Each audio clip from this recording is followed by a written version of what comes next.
Although it doesn't seem like it, this happened quite a while back, probably over 10 years ago. I was in the later years of high school and was home alone. My parents were at a wedding that required them to stay at a hotel, and my brother worked the night shift. At that time, my family lived in a very well-known East Coast city, inside of a blue-collar neighborhood that was just starting to take a nosedive. As a teenager, I was a bit of a loner. I wasn't a nerd or anything. I was a big dude who had friends and went on dates, but I'm naturally an introvert. So I cherished the rare alone time that I got. This weekend I was looking forward to engaging in my normal empty house routine. Play some PlayStation on the big screen TV, order some late takeout dinner, and watch some Dragon Ball Z. Then around 2 a.m., fall asleep on the couch with my old dog Cecil. Cecil was an old beagle and had been in our family for about 8 years now. He was quiet and peaceful and spent his time begging for food and sleeping. Unlike most beagles, Cecil never howled or barked. He was more than content to rest his head on your lap and spend the night there. Anyways, it was about 1 a.m. now, and I had just finished the last slice of pizza and was starting to doze off on the couch when I hear a bang coming from the back alleyway. I didn't think much of it. Anyone who's lived in the city knows noises happen at all moments of the night. Cecil's head popped up off my lap and the hair on his back stood up. He's always been a bit skittish, so I calmed him down and started dozing off again. But not more than 2 minutes later, I hear another bang. Cecil did something I never saw him do before.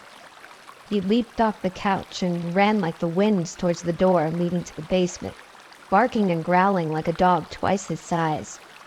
The look on his face reminded me of a German Shepherd canine unit. I'd never seen him act like that before, which got my adrenaline pumping. Through the dog's barking, I can now make out a persistent banging.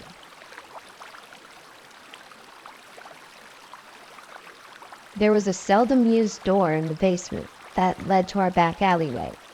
It was old and rusted and was hard to open, even with a key, and it made a lot of noise.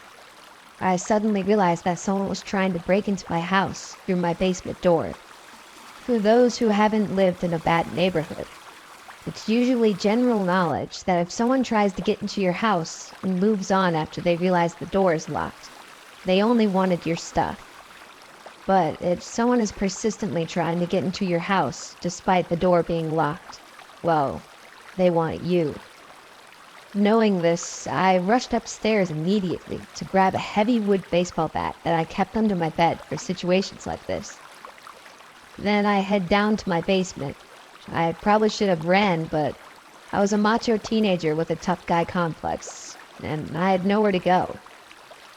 While I'm heading down the stairs to my basement, Cecil blows past me with the speed and aggression of a dog half his age.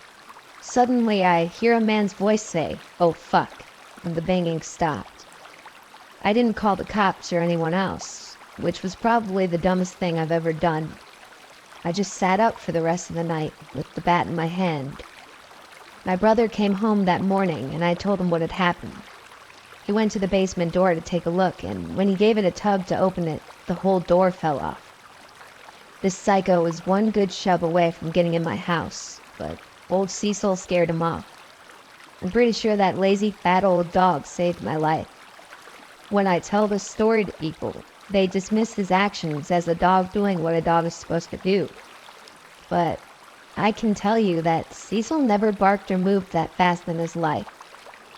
It was almost like he knew the urgency, like he knew that door was going to give. A few years back, we had to have him put down because he just had no will to live anymore. Before the injection, I got a moment alone with him. I thanked him one last time for his friendship and for what he did that night. At this point, I was a grown man with a wife and kids. but I'm convinced none of that would have happened without old Cecil.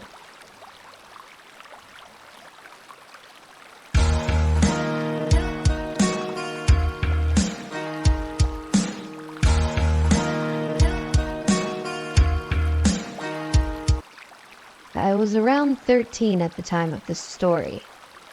I still live in this house, and I still don't know what this was. A thunderstorm had just started, and due to our area being in Tornado Alley, I always slept downstairs in my dad's room, just to be safe because I'm a heavy sleeper. It was around 12:43 a.m., sitting on my phone watching YouTube to pass time. As the rain hit the house, I heard my dad's intense car bass pull up into the driveway. I lived in a small town and everybody knows everybody, and he was the only one with a car like that. I assumed he would be coming downstairs to sleep since he had been working all night. So I collected my things and my dog and sat at the edge of the bed waiting. After waiting for a few minutes, I ended up walking over to the window that faced directly towards the driveway. Through this window, I could see the entirety of the driveway, so there was no way any car in the driveway wouldn't be seen. But there wasn't a car. There was nothing. I thought I had probably just mixed up a car passing on the highway next to us, because I remember my dad had also said that he would only be home around 2 a.m. I walked over and sat back down, but almost immediately I realized the car-based sound never left the driveway. I was spooked, but eventually I thought nothing of it, seeing as people park randomly around houses a lot. A few minutes passed by, and I heard my dad's cough in the garage. I thought he was home, and I was relieved because the storm was beginning to pick up. But it only frightened me more when I realized I never heard the garage door open. I was too spooked to look out the window again, so I waited. A few minutes passed by, the rain now hitting the house harder, with thunder and lightning getting louder and brighter. I heard my dad's voice call out my name softly. At that moment, I realized that there was someone in my house, or something. I had frozen place, listening. I turned and looked at my dog, noticing his confused look towards me as if he didn't hear anything. I slowly sat back down and just laid as still and quietly as I could until I eventually passed out. I woke up at 4 a.m. and immediately ran to the window and saw my dad's car, and so I ran upstairs. I told him everything that had happened. I don't believe in ghosts or anything, but I knew something had called my name that wasn't my father that night. I can't help but wonder what would have happened if I had walked up those stairs and followed the voice. We don't know what really happened that night, but I can't help but feel uncomfortable in my own house now.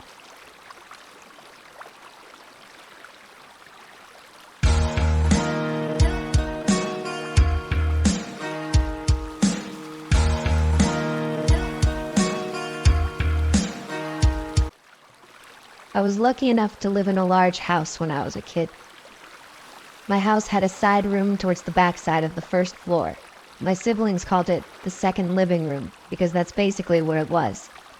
It had an old recliner, a small table, and a mid-sized couch. That's it. We hardly ever sat in there.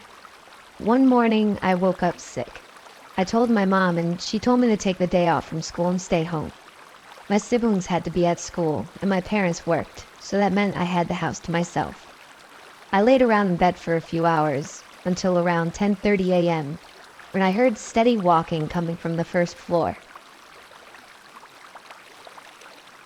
I thought nothing of it at first, as I just assumed maybe my mom went in late to work like she did sometimes.